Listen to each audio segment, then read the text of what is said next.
Well, it's been a tough week for hot air balloon pilots in Longview, and many are here to compete, and the weather just hasn't really been on their side. GMAT's Madeline McCrory is live at the Longview Convention Complex. She has the latest developments on the flights this morning. Good morning, Madeline. Good morning. Well, at this point, we don't know whether or not if the Great Texas Balloon Race and Young Guns pilots will be taking off. I have learned that the national pilots are in the air, though we don't have a confirmed location of that takeoff.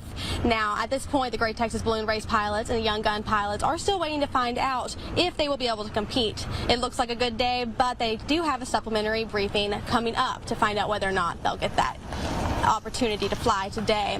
Now, whether or not the weather looks good right now, events tonight will go on. They're going to have festival activities here at the Longview Convention Complex, and I met with a chairman and a member of the operations team member about the events and what went into setting them up. You've heard the term, it takes a village. It literally takes a village to do this. The Great Texas Balloon Race took 11 months of planning and roughly $500,000. It involves the board of directors and advisory board, the operations team, and day volunteers.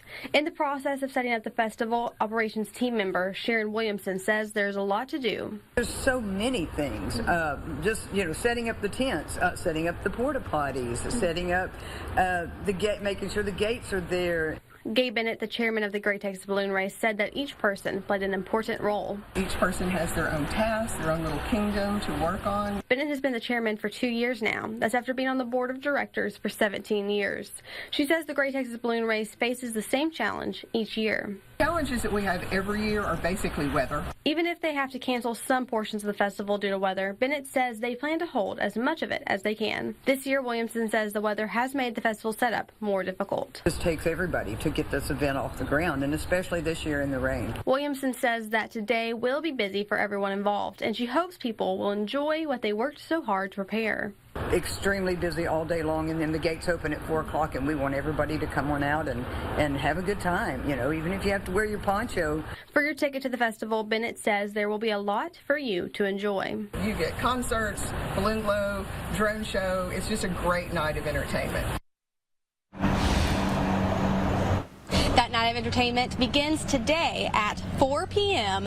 when the gates open here at the Longview Convention Complex. It will also be opening tomorrow at 4 p.m. Events will follow, including the balloon glow at 8:50, followed by the drone show. Now, the balloon glow is dependent on the weather being good conditions at that time. Weather permitting, there will also be pilots taking off tomorrow morning and Sunday morning at 6:30 a.m. Reporting live in Longview, I'm Madeline McCrory for Good Morning East Texas. All right, Madeline, thank you.